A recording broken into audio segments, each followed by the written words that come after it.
Assalamualaikum warahmatullahi wabarakatuh.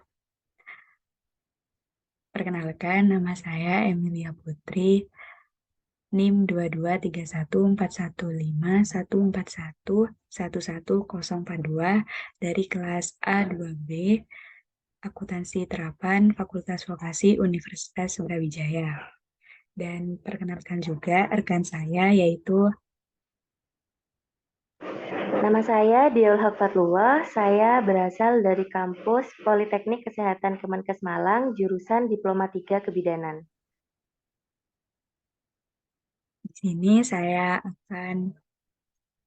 di sini saya akan memperbaiki nilai kuis yang bertema Syariah bagian 2.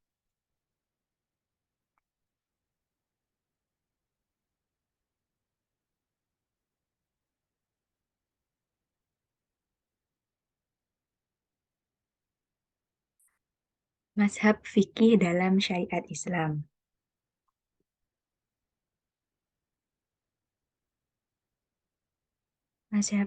Mazhab adalah aliran dalam fikih.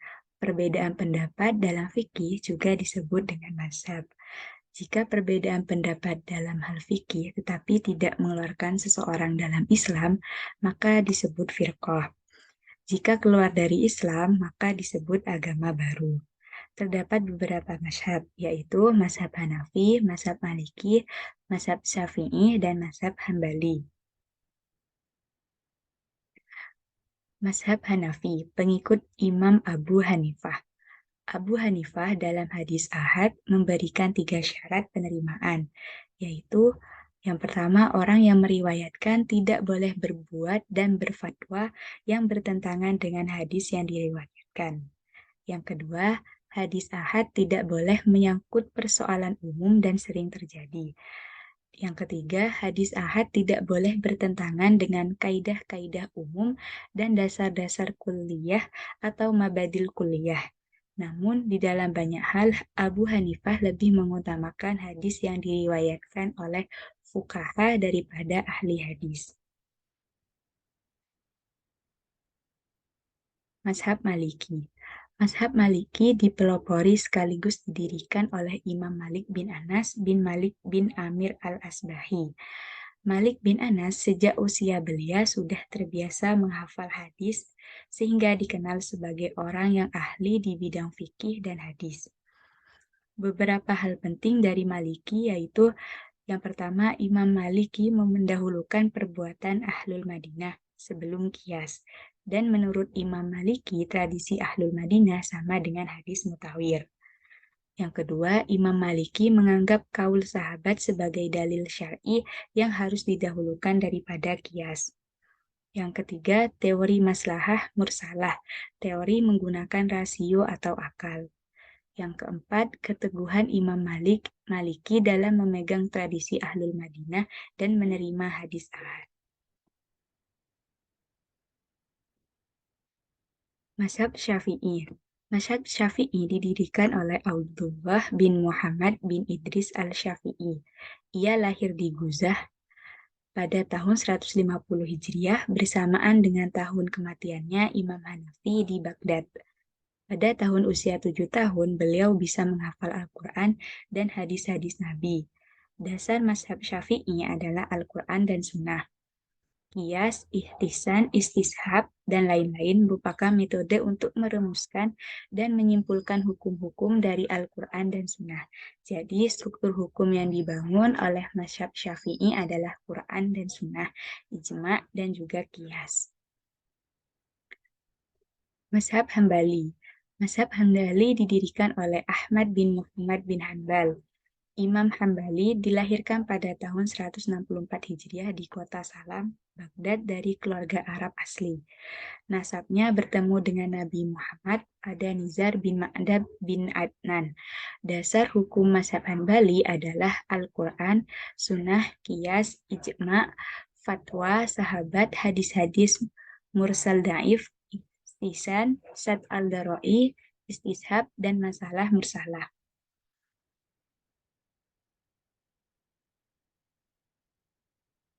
Munculnya mazhab terbagi menjadi 3 masa, yaitu fikih di masa Rasulullah, yang kedua fikih di masa sahabat, dan yang ketiga fikih di masa tabi'in.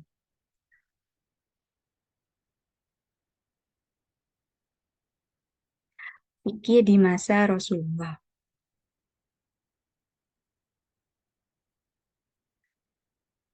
Kaum muslimin belajar fikih semenjak Rasulullah diutus.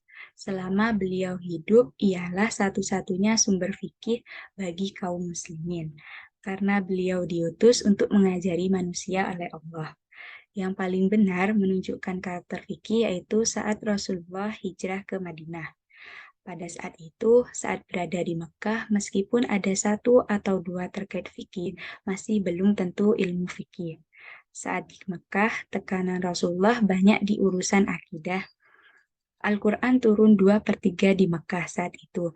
Banyak mengurus masalah akidah, dakwah kepada Islam, dan walaupun saat itu ada syariat, tetapi masih belum membentuk ilmu fikih. Larangan berzina, larangan mengubur anak hidup-hidup, larangan mengurangi timbangan, itu semua belum membentuk ilmu fikih secara detail. Saat di Madinah sudah bisa dikatakan secara fikih, itu dimulai kaum muslimin benar-benar mempelajari ilmu hukum, baik terkait diri mereka, kemasyarakatan, dan lainnya secara detail. Pada saat Rasulullah hidup, tidak ada satupun sahabat yang berani memberikan pendapat hukum. Mengapa? Karena di masa Rasulullah, ia berhak menjelaskan hukum. Adapun riwayat-riwayat yang menyatakan sahabat yang berijtihad saat Rasulullah hidup, maka tidak menunjukkan ijtihad sahabat terkait sumber hukum, tetapi hanya menunjukkan pemahaman terhadap syariat berdasarkan perintah Rasulullah. Rasulullah mengatakan dalam hadis, seorang penguasa itu mengadili, berijtihad, kemudian jika itu benar, pahalanya 2, jika salah, pahalanya 1. Bisa dikatakan bahwa fikih di masa Rasulullah tidak ada ikhtilaf. Jika ada, itu tidak esensial. Yang kedua, fikih di masa sahabat.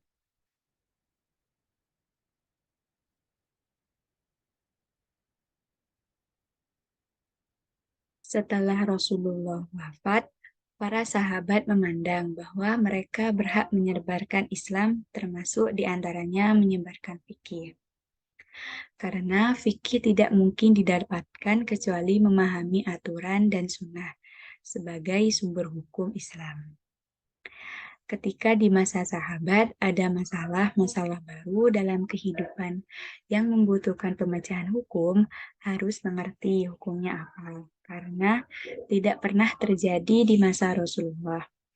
Akhirnya, para sahabat mulai memberikan fatwa hukum berdasarkan pemahaman mereka terhadap Al-Quran dan As-Sunnah.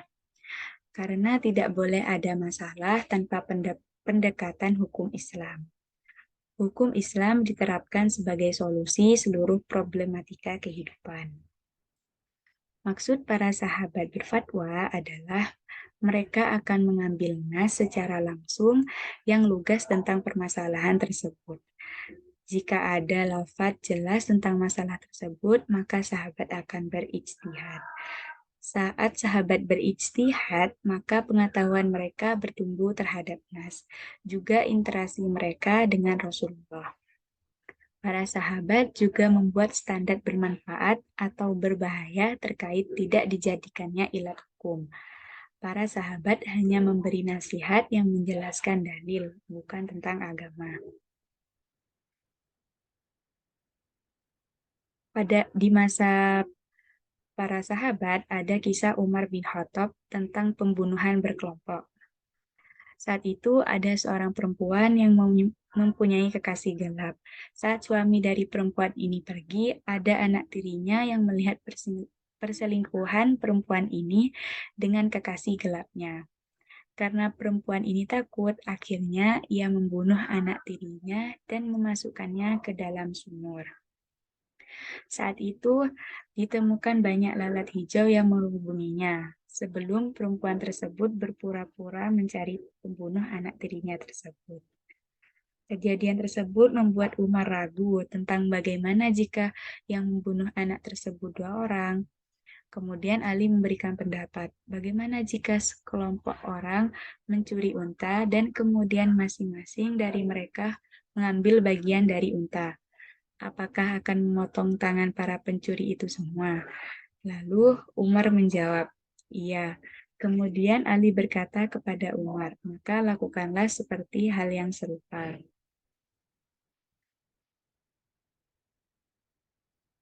Para sahabat juga dikenal paling serius mencari dalil dan tidak segan untuk bertanya pada kaum muslimin. Jika masih ada kemungkinan mereka ada yang tahu terkait pada masalah tertentu. Contohnya, riwayat Baihaqi saat Abu Bakar, jika ada orang yang bersengketa, maka dia akan meneliti Al-Quran. Jika mendapati solusi dalam Al-Quran tersebut, maka beliau akan menghukumi orang tersebut sesuai dalam Al-Quran. Jika tidak ada hukum tersebut dalam Al-Quran, beliau akan meneliti sunnah dan hadis. Jika juga tidak ada dalam sunnah dan hadis, maka beliau akan bertanya kepada kaum muslimin. Jika tidak ada lagi, maka beliau memanggil pemimpin-pemimpin kaum muslimin atau ulama dan melakukan musyawarah untuk memberikan keputusan. Saat terjadi pertukaran di berbagai tempat pertemuan para sahabat, keadaannya semakin sulit. Para sahabat sulit untuk bertemu. Sehingga ketika dalam agama ada yang salah, maka masing-masing sahabat berijtihad menurut pengetahuannya sendiri. Terlihat ragamnya pemahaman terhadap nas, bukan perbedaan metode ijtihadnya. Menjadikan Al-Quran dan Sunnah masih sebagai dalil dan berusaha mencari nas dan maslahat yang diakui jika ada dalil. Tidak ada pengaruh negatif saat fikih menjadi berkembang. Istilah sahabat dalam Al-Quru ada 2 faktor, yaitu mayoritas Al-Quran dan hadis menunjukkan maknanya, dan yang kedua, sunnah belum ditulis.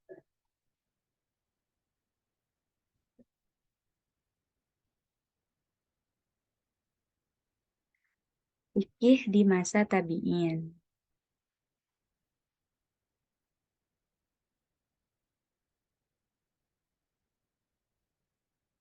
Metode ijtihad tidak berbeda dengan para sahabat, hanya ada tambahan sumber, yaitu tabi'in hidup di masa saat mereka juga mendengar fatwa sahabat. Bagaimana terbentuknya asal-usul mazhab di zaman tabi'in?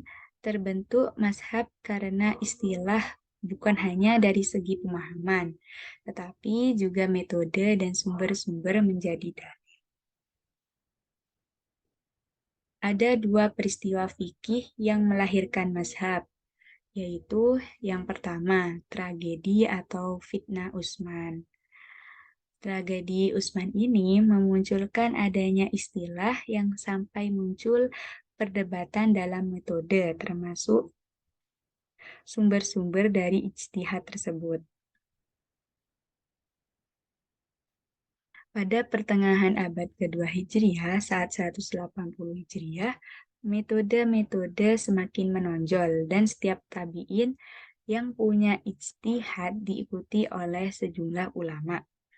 Disinilah lama-kelamaan mazhab metode dan dalil sendiri-sendiri yang diakui. Intinya kembali pada 3 hal, yaitu yang pertama dalil yang dipakai, yang kedua cara pandang terhadap nasab, dan yang ketiga pemaknaan bahasa.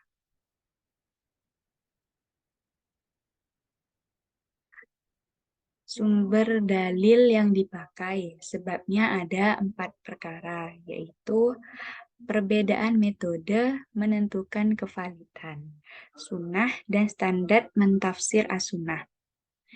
Yang kedua, perbedaan sikap terhadap fatwa sahabat. Yang ketiga, perbedaan sikap terhadap qiyas, dan yang keempat, perbedaan sikap terhadap ijma. Yang kedua, cara pandang terhadap nasarot. Ada mujtahid yang terikat pada pemahaman lafadz nas saja, dinamakan ahli hadis. Ada yang memahami makna selain dari lafadz implisitnya juga. Pemaknaan bahasa, ada maktub, makhum, am, qot'i, ada yang memaknai wajib, ada yang kolam. Yang kedua, perdebatan di kalangan ulama. Penjelasan bahwa ragam mazhab tidak bermakna penyimpangan dalam fikih, yaitu perbedaan pendapat di kalangan mujtahid itu tidak boleh dipahami penyimpangan dalam diri. Karena para sahabat juga ada perbedaan pendapat pada masanya. Banyak tabi'in yang berbeda pendapat dengan sahabat. Hal tersebut wajar kembali lagi pada hadis Rasulullah, yaitu jika benar mendapatkan 2 pahala, jika salah hanya mendapat 1.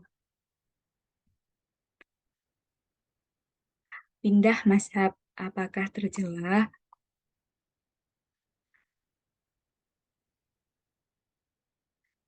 Pindah dari satu mazhab fikih ke mazhab fikih yang lain, keluar dari satu organisasi atau harokah atau jami'iyah atau afiliasi menuju afiliasi lain, keluar dari satu paham menuju paham yang lainnya adalah perkara yang wajar dan tidak tercela sama sekali.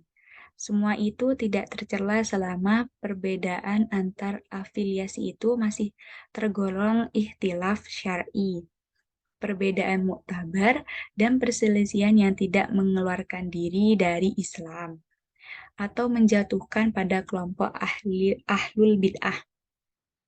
Pindah paham semacam ini selama motivasinya karena ingin memegang kebenaran, maka bukan hanya tidak tercela, tetapi itu justru kemuliaan dan lebih dekat dengan ketakwaan. Apalagi jika pindah mazhab tersebut adalah berpindah dari afiliasi batil menuju afiliasi hak.